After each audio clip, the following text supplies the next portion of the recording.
Yo, what is up? Welcome to module number 8, where I want to head into the discussion of long term goals and how to break down really like massive long term visions into actionable steps that you can take on a monthly, weekly, and a daily basis so that you can achieve that goal. When you have a big goal that stretches a few months, a couple years, or a few years even, it can be quite daunting to take action.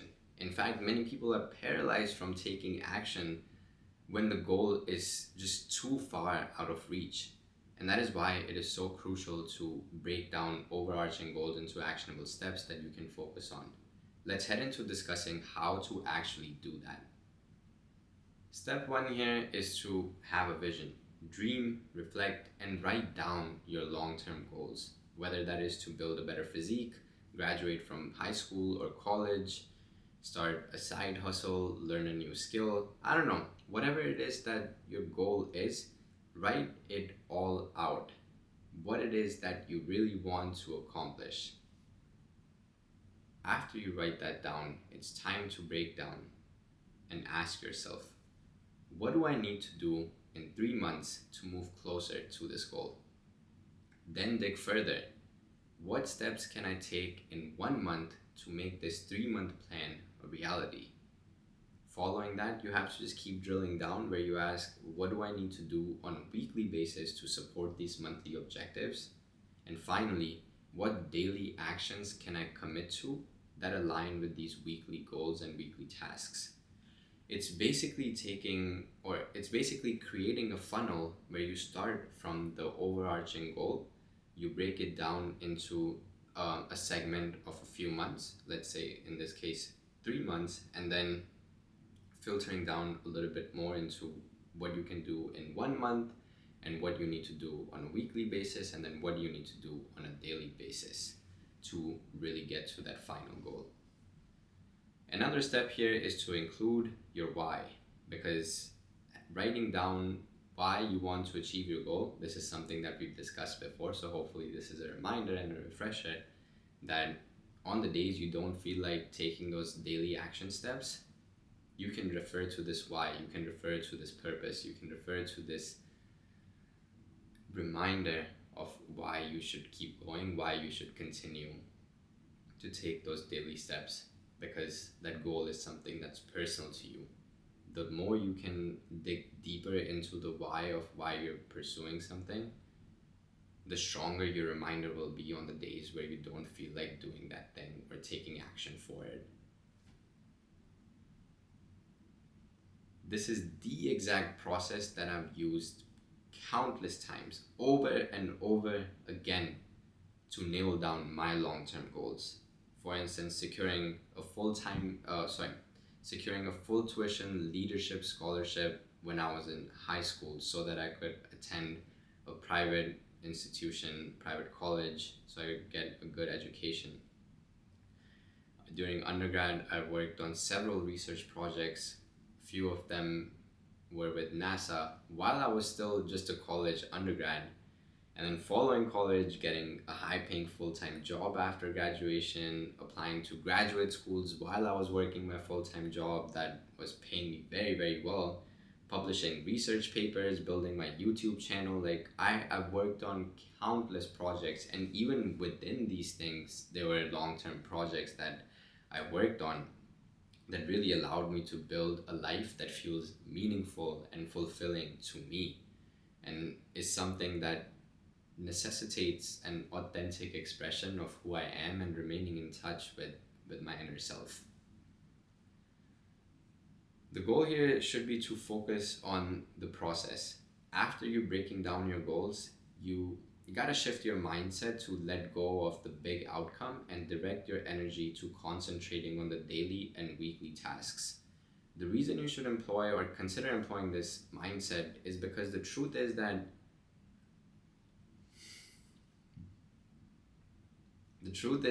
the end goal, it really doesn't fucking matter, bro. The end goal doesn't matter because it's about becoming the person who's capable of achieving such goals And as you evolve into this higher version of yourself, you'll realize that the goal that you set out initially was so bound by limitations when your potential is truly limitless, genuinely. By letting go of the specific outcome or long term goal, you open up to receiving all the abundance that life has to offer as you build yourself up through the daily and weekly habits.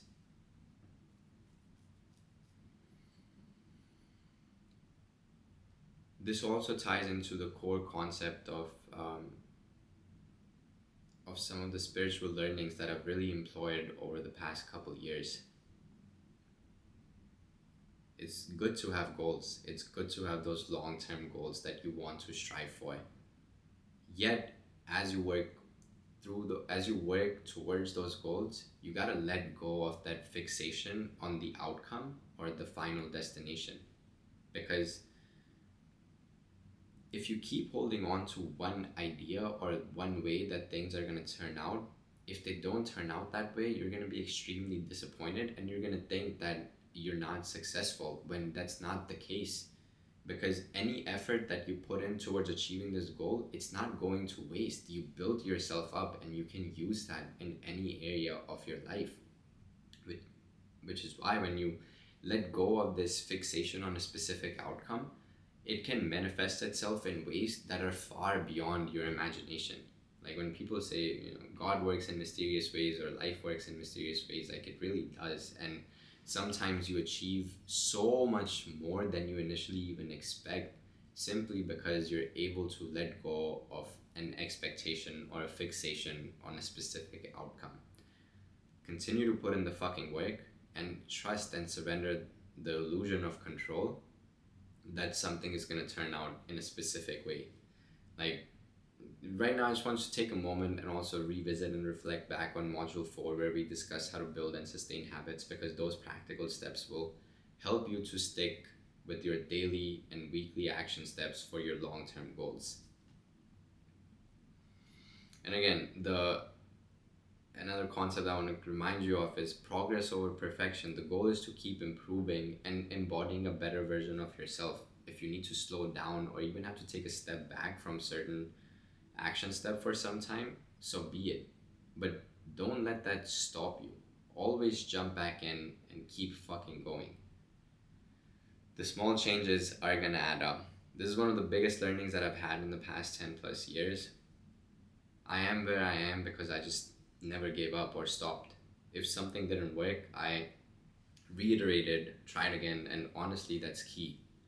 One of my personal stories that I really want to share with you or feel compelled to share with you right now is one of my rejection stories from summer 2021, where by 2021, I had worked on almost 4 or 5 research projects during my undergraduate career, and I was a junior in undergrad in 2021, and I was applying for these summer research programs, these SERPs, and REUs, which are research experiences for undergraduates, but they're very structured. You have a mentor, all these things that are supposed to help you become a better scientist. And I thought that I had such a good shot at all the programs because of all the research projects and experiences that I had built up, but I got rejected from every program that I applied to that year too. And it hit me quite rough just for a week because I was like, damn, bro, like I really worked so hard. I've I built up my research projects and skills and I still got rejected. Like, what the fuck is this? That's not what I deserve. This is not that should be happening, blah, blah, blah. Like all these thoughts, right? And this goes back to the idea that I was saying, you need to be able to let go of a fixation on a certain outcome. Like in that moment, I was so fixated on receiving an internship or a structured thing that I didn't even consider the idea of how I could get that experience otherwise. But as I became, as the first week went by after getting all the rejections, I was like, okay, I'm not getting the structure experience that I want. So what else am I going to do to still get some research experience to some capacity? And what I did in that moment was start devising strategies to figure out, okay, like how can I do research, and how can I do research work that is interesting to me.